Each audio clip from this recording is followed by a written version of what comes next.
जीवात्मा को निकाल के बाहर, शरीर जमीन पर गिरेगा, इस पर कपड़ा डाल दोगे, गांव के बाहर ले जाकर लकड़ियों पर रख के जला दोगे।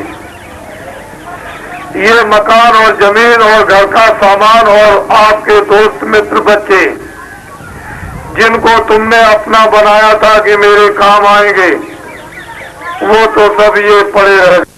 आपको ये बातें खूब समझदारी से समझ लेना है। खेती छोड़ना नहीं, दुकान छोड़ना नहीं, दफ्तर छोड़ना नहीं। पहले खेती, दुकान, दफ्तर का काम करो, बाद में बच्चों की सेवा करो। दोनों जिम्मेदारी को पूरा निभा दो। यही तुम्हारे लिए सबसे ग्रस्त आश्रम का प्रतिपालन है। जब कोई समय काम का ना हो तो आधा घंटा भगवान का भजन, आधा घंटा भगवान का भजन करोगे और आत्म धन जब जमा करोगे भजन के द्वारा, तो चलते समय वो आपकी रक्षा करेगा, मदद साथ चलेगा। बाकी माया की छाया को, जिसको आपने अपना बनाया, इनमें से कोई भी आपके साथ जाने वाला नहीं, ना आपकी कोई मदद करेगा। जिस तरह से तुम संबंध गांठकर, संबंध बनाकर रिश्तेदार कहते हो मेरे रिश्तेदार हैं,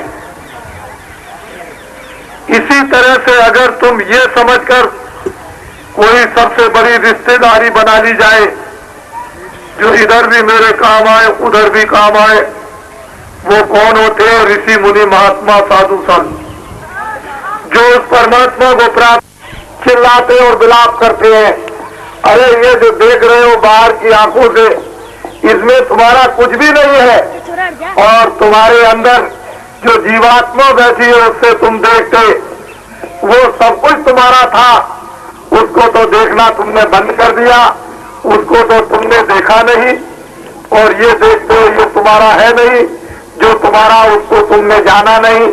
इसीलिए जरूरत पड़ती थी कि लाखों और करोड़ों रुपया खर्च करेंगे, दान पुण्य करेंगे, सेवा करेंगे, भाव भक्ति करेंगे, वो महात्मा मिल जाए जिन्होंने प्रभु को पाया है। तो ऐसी विभूतियां समय समय पर आया कर।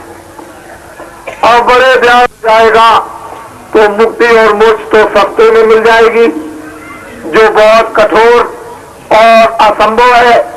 दोनों काम बन जाएंगे, लोग भी बन जाएगा, परलोक भी।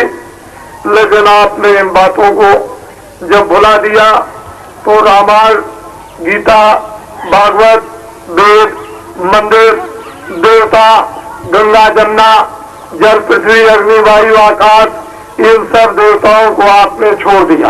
उन्होंने पूछा आप कौन हो? मैं तो अयोध्या का रहने वाला हूँ, यहाँ जंगल में कैसे आए? हमको ऋषियों का आदेश हुआ है तपस्या करने। अच्छा, तो मेरे लिए क्या सेवा? जब जरूरत होगी तब हम बताएंगे। राम तपस्या करने लगे।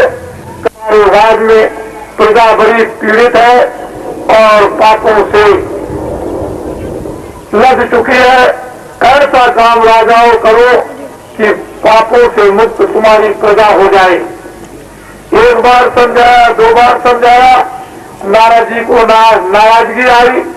फौरन पहुंचे कंस के पास, कहा कंस पापी दुराचारी, मैंने बार बार तुझको होश दिलाया, लेकिन मेरी तूने एक बात नहीं मानी।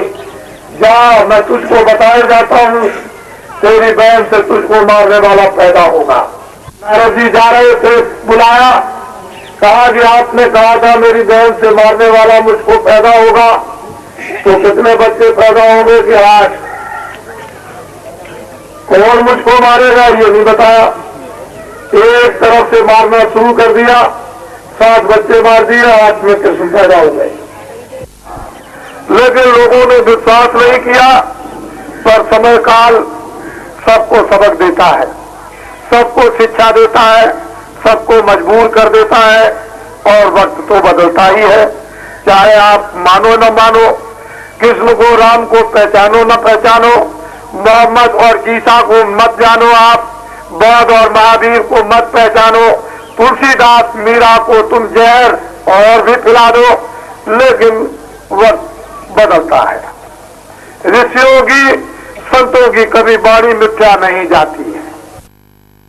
और भरतपुर से जब जयपुर तक आया तो मार्गों में कितनी भारी उपस्थिति, सड़कों के किनारे, और 5 सत्संगों में किस तरह की भीड़ उपस्थित हुई। और रात को जयपुर में जो एक बहुत बड़ा जन समुदाय उपस्थित हुआ था, उसको आप लोगों ने अपनी आंखों से देखा। इस काफिले का उद्देश्य यह, वो आपको कुछ बताना चाहता, यह है कि आगे बड़ी तकलीफ, बड़े संकट, बड़े दुख आगे आने वाले हैं। तो सावधान ये काफिला करेगा कि तुम लोग अब कम से कम ये बात समझो। आज से हुक्म और आदेश हुआ है भगवान का कि इंसान आदमियों को ये बता दो कि तुमने बहुत झूठ बोला, धोखे दिए, बेईमानी की, चोरी की, कत्ल किए, तुमने बहुत जानवर और पंछी और आदमियों को मारा, अब इन बुरे कामों को बंद करो। उसने हुक्म दिया है कि न रामायण में लिखा, न गीता में, न वो कुरान में, न बाइबल में हुक्म दिया है कि इनको बता दो कि शराब की बूंद का एक कतरा भी मत पीना। वो मांस मुर्दों, मिट्टी को खाने के लिए उसने हुक्म दिया है कि इनको कहो कि इसको अब बंद कर दो। दिन में जाकर खेती का, दुकान का, दफ्तर का काम करे, बच्चों की सेवा करे।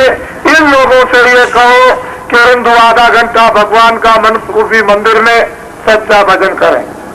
मुसलमान इस जिस्मानी मस्जिद में सच्ची खुदा की इबादत करे, और ईसाई इसमें प्रार्थना करें।